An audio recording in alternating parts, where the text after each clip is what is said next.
Welcome to Level Up Real Estate Investing Podcast with Robert Hyder. This is a no-fluff podcast where we dig deep into the journey of scaling your real estate investing and wholesaling business and discuss how to break into commercial real estate investing.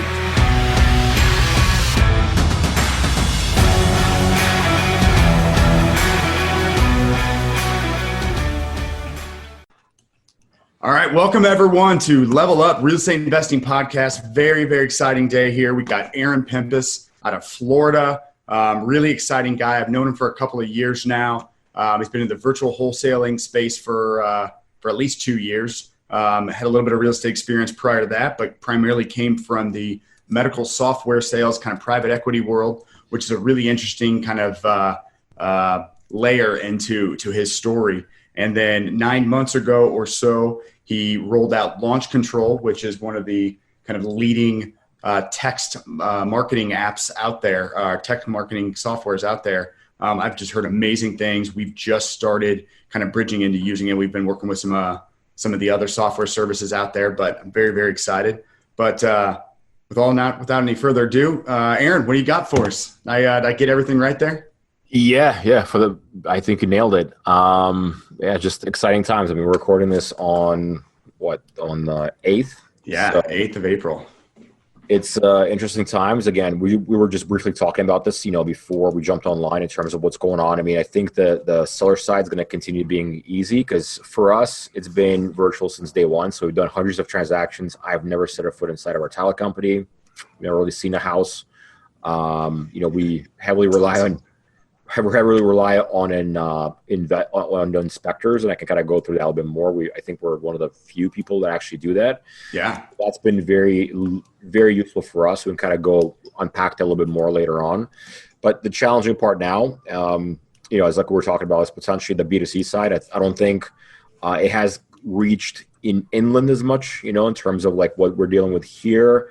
I have a couple friends in Miami that are like, dude, like nobody's buying anything. Whether either one, their funding has dried up, or two, they do have the funding, but they also are reading the same thing that you and I are, kind of the same stuff that Blackstone's reading, where it's like, look, we're going to see how much of the hit the market takes in a month or two, and then we're going to open up the floodgates, which actually it's part of our strategy, and we can kind of unpack that as well in terms of, what to do in these times. Yeah. Definitely can't stop marketing, but what I do with launch users is we'll touch on some of the biggest takeaways for anybody that's not virtual wholesaling now, what's been working for us. But what I do for launch users, because I saw there's three things that you need to do to survive this kind of the uncharted territory that we're in, right? Oh yeah. One's going to be to have the lowest cost and highest ROI, whatever that is. That could be still direct mail. That could still be PPC. For most people, it is texting, right? Or going through your old leads, which we've done, and I'll kind of discuss that also. Two is adapting to virtual, right? I mean, I don't know if you guys are locked down yet in St. Louis. We are, yeah.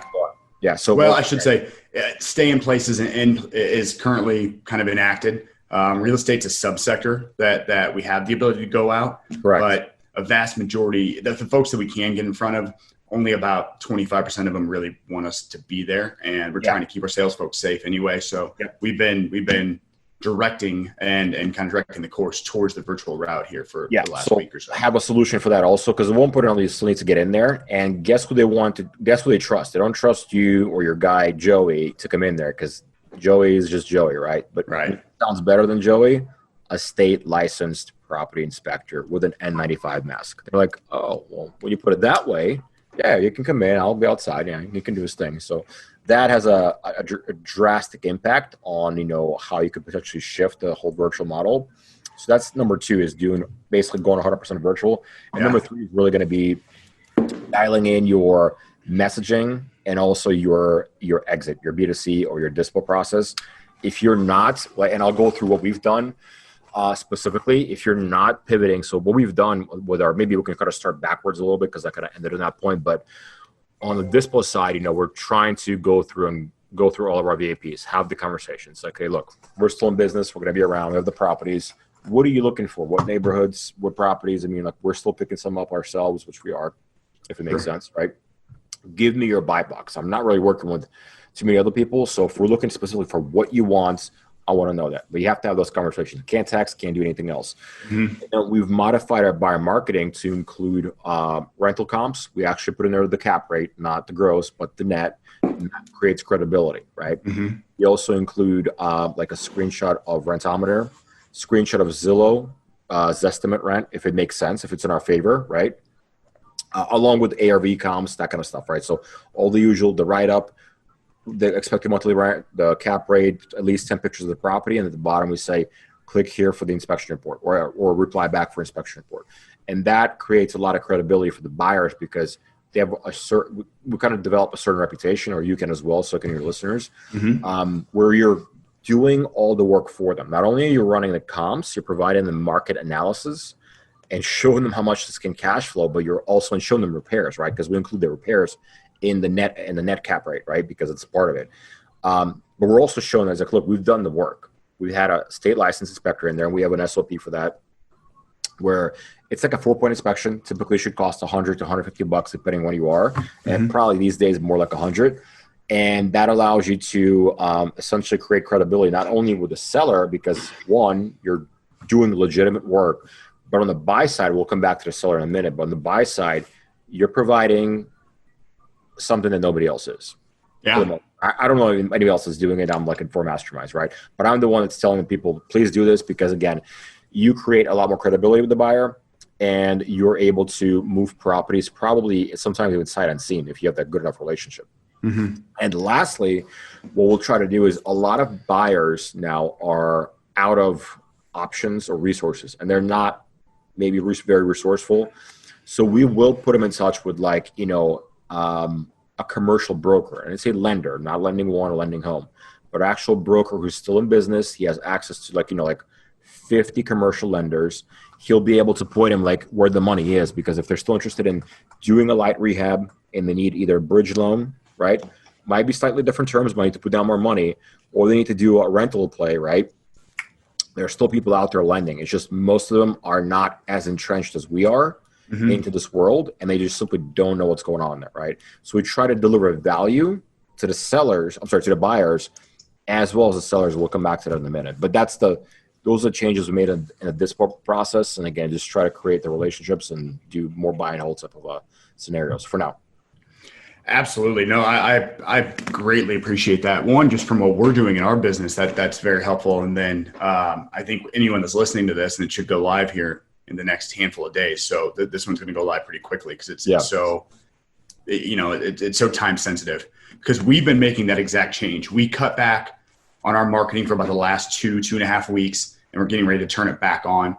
We kept the channels going that were very direct, right? So cold calling, texting, Facebook marketing. We've got a couple avenues in order to keep that direct versus, with the geo-targeting changes they've made. But we pulled back on some of our PPC, SEO, some of like the more kind of broad web-based channels just for the time being, but for now we're being very direct. And like you mentioned, we've been digging really, really deep into our buyer pool and figuring out who still has the ability to buy, who is leveraging big on hard money, because those folks are pretty well, kind of caught up and aren't doing a whole lot right now because they don't have access to funds.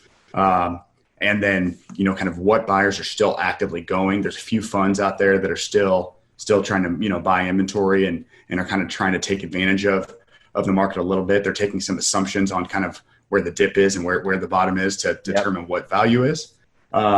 We're working with one fund out of New York. We actually will call tomorrow. They're buying.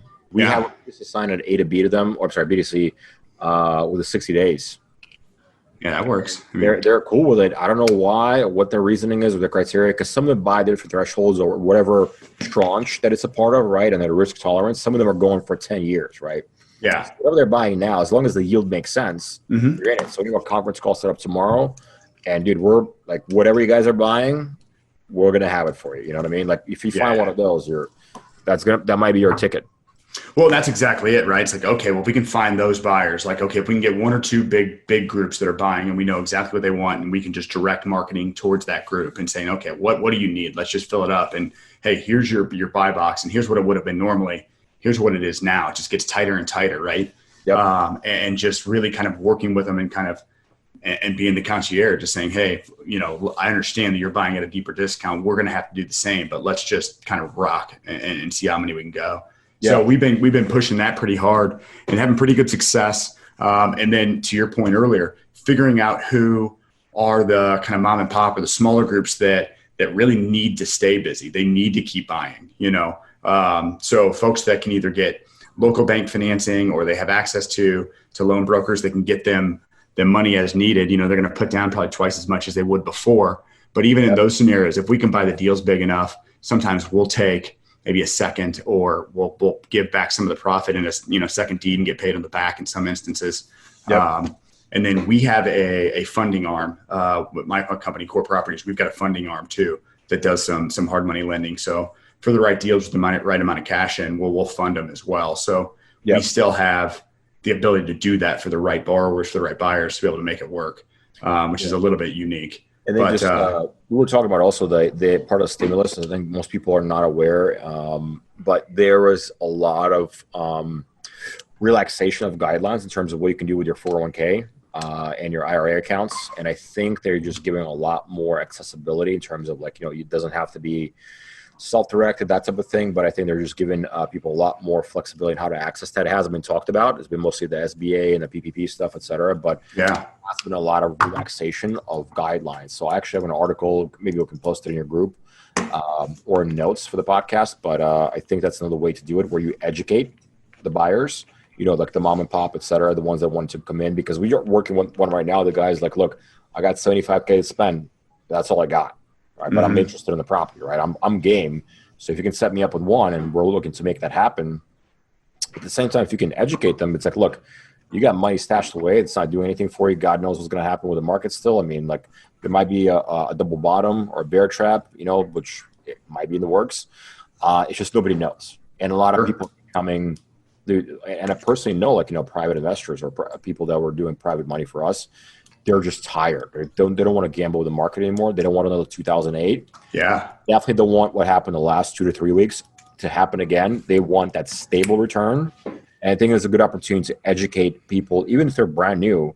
Dude, you're getting a rental. Here's your cap rate. This is where your money is going to. And we'll help out wherever else we can. Here's a property management company, yada, yada, yada. But this is guaranteed money. And ask for 3 months up front now. You know what I mean? Ask for 3 months rent. We just did this on one of our properties because, again, we don't want to get somebody in there that's not going to pay immediately. So they did 3 months ahead. We had 3 months ahead, then we're going to probably turn into a lease option anyway once this is all kind of past or behind us. So getting creative on the B2C side is going to be, I think, the lifeline. Either it's going to work or not for a lot of people. Absolutely. No, and that's terrific. The 3 month in advance is a big piece. And then what we've been trying to do on the properties that we're selling on the B2C side to folks that are buying for rental purposes, we'll put 2 or 3 months up in escrow to ensure that their payments are coming in, so that the buyer can feel comfortable. Hey, we don't really want to buy rentals. We don't know if the rental income is going to be coming in the next few months. Who knows? Okay, well, we'll put a few $1,000s up in escrow. If it's needed, if the tenant doesn't pay, you can pull on it. If not, we'll get it back on the at the end. But that way you can ensure that you've got 2 or 3 months coming in during this period. You can relax with your tenants. And, here's the deal. If we were going to give a $2,000 or $3,000 discount or $4,000 discount anyway to get a buyer, because buyers are harder to get right now, well, we might as well put it that way and then make sure that deal works for everybody, make it a little bit more marketable. The savvy folks are going to price it in anyway, but the folks that aren't super savvy and they don't own that many and they're not looking at it on a broad basis, that'll help them sleep a little bit better at night, kind of maybe pull the trigger a little bit quicker. But there's a lot of people that are on the sidelines that have been waiting for a time like this. Money put away. I know them personally. I know people that dumped their portfolios 2 to 3 years ago and they're cash heavy. They're literally just waiting for something like this to happen. It's just a matter of time before they start, or if you have a deal that makes sense for them to acquire in whatever neighborhood. That's why having those conversations is so critical. But that piece of advice you just gave, that's really good for entry-level people. Take that additional, the risk or worry off the table. Absolutely. And if they're getting bank financing and they're getting, even private financing outside of hard money, that'll also help the lender get more comfortable with the deal, knowing they've got some reserves set aside to offset any kind of, concessions they might have to give the tenants over the next few months. Yeah, because things will come back to normal. You'll be able to bridge out of maybe bad loans as long as you're not locked in a pretty bad prepayment. So even if it's a year, whatever the case is, pretty sure the rate's going to stay low for a hot minute, even coming out. Right. So there's going to be opportunity to get out of bad loans and maybe underwrite loans for if you can't hard money, whatever the case is, 6-month prepay max, that type of thing. But at least you'll be able to get in and get out. But maybe switch it back to the seller side, right? So we've got to tackle the Dispo side first. Well, let's hit on a couple quick points there just to conclude that, because I think there's a couple things I'd like to ask you, and I can just tell some of our listeners that we're doing as some strategies, because the Dispo side we've been leaning into real heavy, and then I'm really excited to hear what you have to say on the seller side, because you probably have more market data than almost anybody with launch control. But on the Dispo side, we've been making a big hard press to high net worth folks that we assume have cash, kind of going through finding that data, from any list source that you kind of have access to. Melissa data is a good one for that. And then skipping that data and then dropping it into groups and Facebook so we can market to folks that might not otherwise have rentals. I think coupling that with your IRA conversation earlier might be a really good avenue too. What kind of data are you pulling, Rob, from most of that? You said high network folks, but how are you structuring that data itself? Well, so we'll go in and figure out hey, who do we think is still making money now? Who would likely have a higher net worth? Sometimes we'll back into it. Yeah, attorneys, doctors, accountants, any kind of professional service, investment folks that might everyone likes, fast cars in real estate. It's just everyone gets to talk about it. They get to drive by it. They can tell their friends about it. So everyone's thinking about investing in real estate all the time anyway, right? So what now might just be the good opportunity. So if you can get the right ad or get the right kind of display in front of these folks when they're just sitting around anyway, because maybe they're not in the office or whatever with the stay-at-home order, that's kind of our concept. And then just funnel them in. We built a pretty heavy backside Dispo piece to kind of our web presence so that folks can kind of come in and see all the data.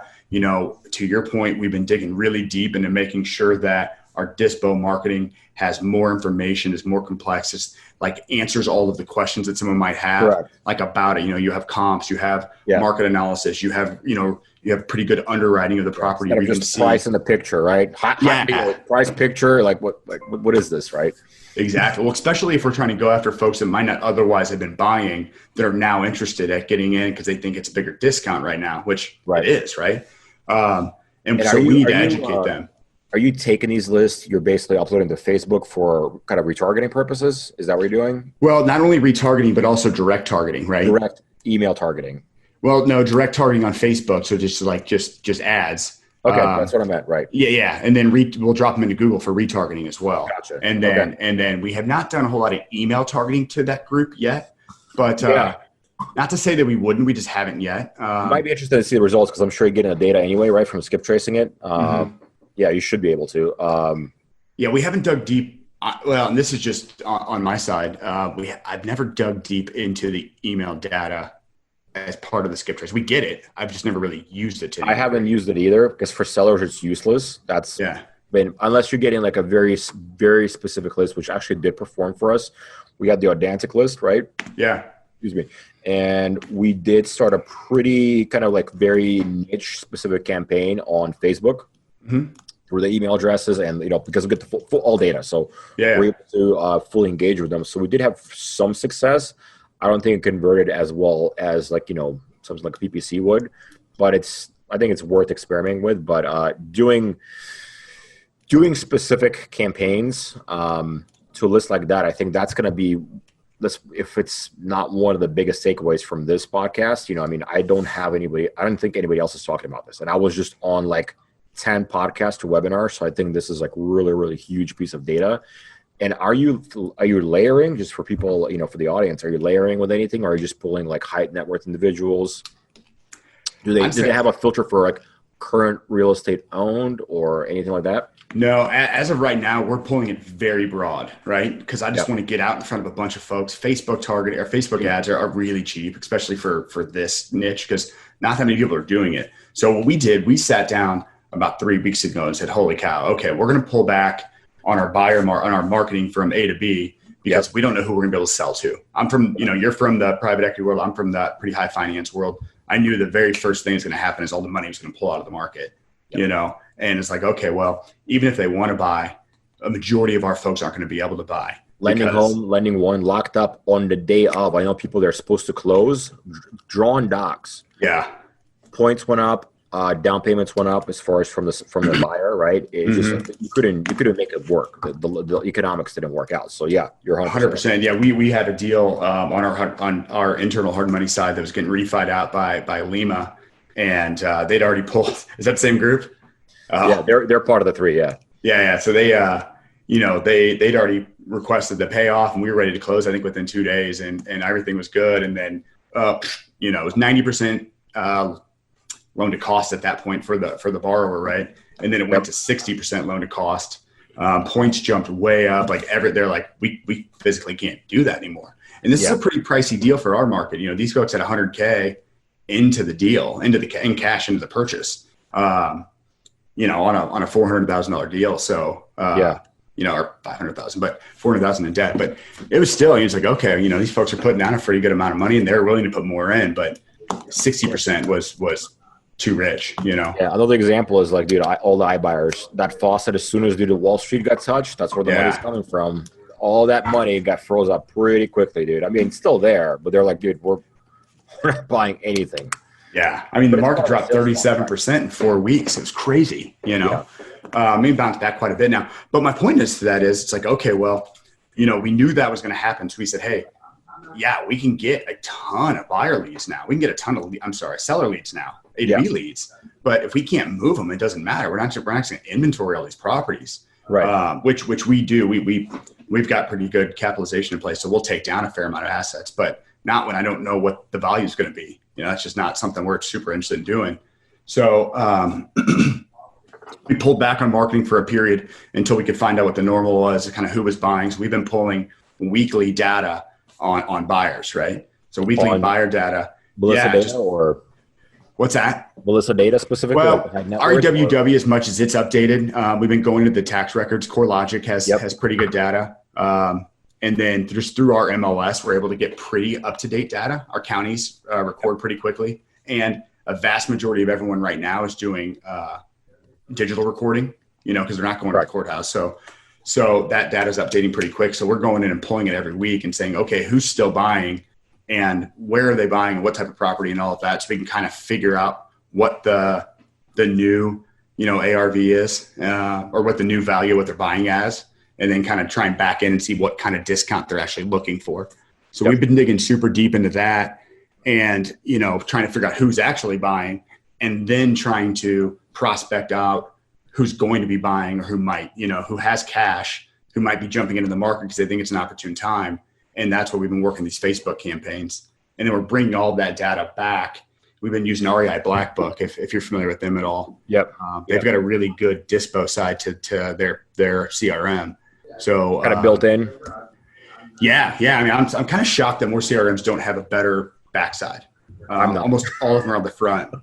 But we've built it out in a custom version. I've got somebody that built out a custom version of the back end for us, and it's been fantastic. But we kind of bake it off of their platform and then do a custom version. And then our website kind of has all the assets, all the properties they can click on, and it gives them all that data. They can kind of, you're talking about all the financials, the actual cap rate, the actual NOI, and then all that. So, and then right up your alley, we were able to text market that stuff out to all the possible buyers for the folks that opt in. Primarily is what we're doing on the buyer side, but then if we can get some of these properties and actually kind of create a presentation, we can send them out on the marketing side too. So just some avenues that we've been really digging into that. I haven't heard anyone really talking about it. And I think it's going to be one of the make or break variables for folks in the next 3 or 4 months. Absolutely. If they can figure it out. Cause I mean, a lot of people are just not used to that approach. They're used to that, whatever list they got a couple dudes that buy off of them. It's going to be either you make that pivot or you don't, but this I think it's going to be the key point, right? I mean, cause the market's been so hot, especially in good markets like yours and Phoenix, anywhere on the West Coast, like things have just been hot, right? So if it goes out, it's being sold. Well, now folks are going to have to work. And I think they've almost been trained or they've been able to be lazy on that front. And now they're going to have to ramp it back up fast or else they're going to realize. And I think a lot of folks, specifically the folks that aren't in the masterminds like we are, that aren't doing a lot of deals, I bet you they've got a lot of deals in the pipe that they don't know aren't going to close. Like they think that deal's going, and they don't know that buyer's financing isn't in Correct. place. I mean, we're finding that now. I mean, and then we've had pretty, I would say not sophisticated, but pretty decent buyer list. But there's still people are backing out because, again, whether it's out of their control or because they're getting cold feet. I mean, we have EMD in on, I don't know, we have a total like 17, 18 deals that are in a pipe, right, between different stages, marketing. Some are signed, and some of the ones are signed. Dude, like our EMD is 5K, right? So like. One of them tried to walk, but we're kind of talking back into it. We had to resell a few deals that they walked on. Somebody that was going to basically close on it, but we're able to salvage those. But the ones we're marketing now, we're having a slightly different tone, right? But not to say that the buyers aren't out there. Just how much effort are you putting into finding out, like the high net worth individuals, et cetera. But I think that point alone is very valuable. What kind of I think it's going to be the next question that anybody would think of. What kind of copy or kind of graphic, what kind of ads are you using for those lists? Is it just like rental property specific, here it is, or are you interested in a rental property? Or it's primarily rental. And honestly, it's so new. I mean, we are A, B, C, D testing things and just throwing a bunch of crap against the wall, waiting to see kind of what hits, what has the highest drive. Obviously the copy and just the general marketing scheme in general is going to be very different for a rental buyer than a rehab buyer, and who the audience that we're targeting is. But I've got a really good guy, actually, the guy that's helped me build out our backside for the Dispo side is also the one that's helping us kind of really dig through the copy and dig through the Facebook marketing stuff. And more so than going through an agency, it's like, okay, well, we want to be very, very hands-on, or we're looking at stuff daily. We need real-time data. Yeah. No, makes sense. That's great. And I mean, I'm sure you can pull somebody off, Upwork, whatever, Fiverr. But as long as, it sounds like it's pretty straightforward, right? And I'm sure you can share your copy, maybe whatever works at that point, because everybody's in a different market. But it's pretty straightforward. I mean, it's like, look, we have this property. What we've done when we try to market our stuff, and we are switching to a new disposition process now, where we're doing property-specific dispo on Facebook. Actually, show the property, price, cap, right, boom, boom, boom, right, a couple of highlights. But this way, we're trying to target people that would be interested in that specific property in that specific area, and eliminate a lot of the fluff right off the cuff. Because you don't want to get 20 leads and one guy is like a maybe, right? Just too much burn, churn. We picked that up from our creative side, because we would display creative properties that way as well. We would just put rent to own, lease option, whatever the case is, owner financing.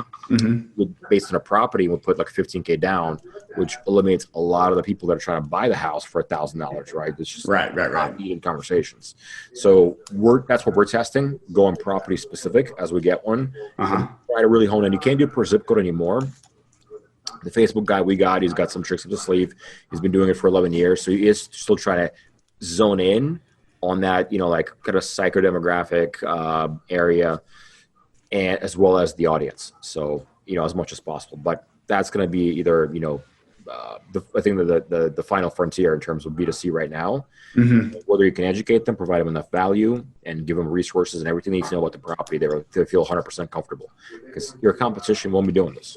Yeah, and that's the key. And that's just it. It's the old, we say it all the time in the office, it's the old saying. It's like you got two guys at a campsite and a bear comes into the campsite, and one guy starts lacing his tennis shoes up, and like, what the hell are you doing? You're not going to outrun that bear. I don't have to. I just got to outrun you.